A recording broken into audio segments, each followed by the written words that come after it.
Chat को recover कर लिया गया है। जी हां, दोनों की चैट हिस्ट्री में कई चौंकाने वाले खुलासे हुए हैं। पहला ये कि चैट में हवाला कारोबारी से पैसों के लेन देन का जिक्र है। बताया जा रहा है कि राज ने हवाला कारोबारी से 50,000 रुपए लिए थे और राज ने दोस्तों को 50,000 रुपए देकर के शिलोंग भेज दिया।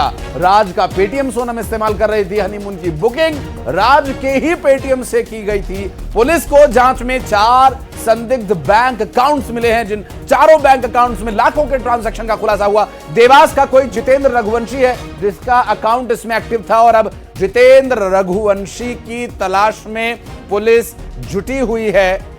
और इस पूरे मामले से जुड़ी, सोनम रघुवंशी से जुड़ी इस वक्त की एक और बड़ी खबर वो ये कि सोनम का प्लान बी भी डिकोड हो गया है।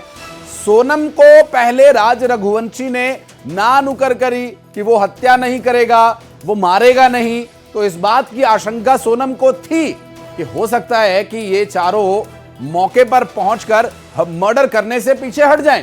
इसलिए सोनम ने एक सेल्फी प्लान तैयार किया था कि सेल्फी लेने के दौरान उसे खाई से धक्का दे दूंगी और काम खत्म। पूछताछ के दौरान आरोपियों ने चौंकाने वाला खुलासा किया। सोनम ने राजा की हत्या के लिए प्लान बी तैयार किया था। मेघालय पुलिस ने इस पूरी पूछताछ में प्लान बी को डिकोड कर लिया और तैयारी थी कि आरोपी यदि नहीं मार पाते तो सोनम ही राजा को मार डालती।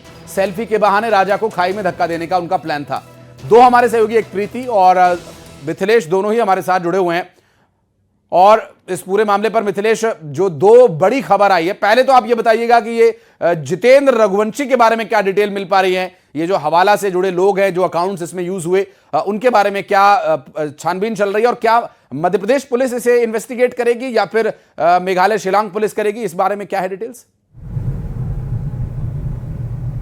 देखिए, इस पूरे मामले में जो इन्वेस्टिगेशन है फिलहाल अब जो है वो इंदौर पुलिस करेगी, क्योंकि जांच के दौरान भी ये बात सामने आई थी कि राज और सोनम जो है दोनों के अकाउंट एक ऐसा अकाउंट है जिसमें लगातार लाखों रुपए का ट्रांजैक्शन हुआ और वो नाम सामने आया जितेंद्र रघुवंशी का, और ये जितेंद्र रघुवंशी का अकाउंट देवास का है। अब देखिए, हवाला कारोबार का मामला भी सामने आ चुका है, तो अब ये वाला जो एंगल है, इस एंगल पर अब इंदौर की क्राइम ब्रांच यानी इंदौर की पुलिस पूरे मामले की जांच करेगी। फिलहाल इस वक्त आप देख रहे हैं कि मैं कहीं ट्रेवल कर रहा हूं और इस वक्त हमें एक इनपुट मिला हुआ है। हमें वो बड़ी जानकारी सामने आई है कि जहां पर 25 तारीख को सोनम पहुंचती है और इंदौर में उसी मकान में, किराए के मकान में जो कमरा है, वहां पर वो 2 दिनों तक राज के साथ रुकी हुई थी। इस वक्त हम भी उसी जगह पे जा रहे हैं, उसी स्थान को हम भी तलाश रहे हैं। एक इनपुट न्यूज 18 के पास आया, उस स्थान पर भी हम पहुंचने वाले। लेकिन सबसे बड़ी बात मैं आपको बताता हूं, अभी कामाख्या मंदिर के दर्शन की बात चल रही थी। ये सब कुछ एक प्लान का हिस्सा था। सोनम ने शादी के बाद राजा से कहा था,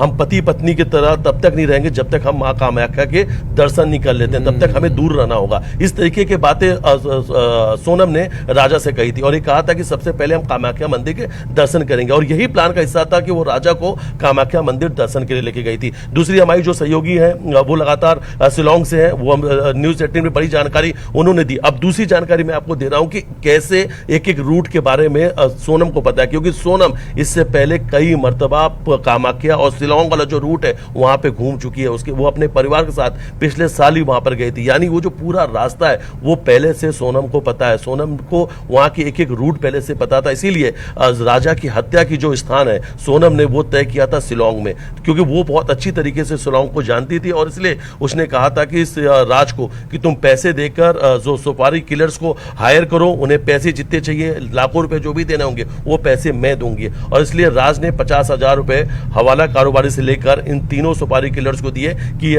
आसानी से शिलोंग तक पहुंच सके। लेकिन कहीं भी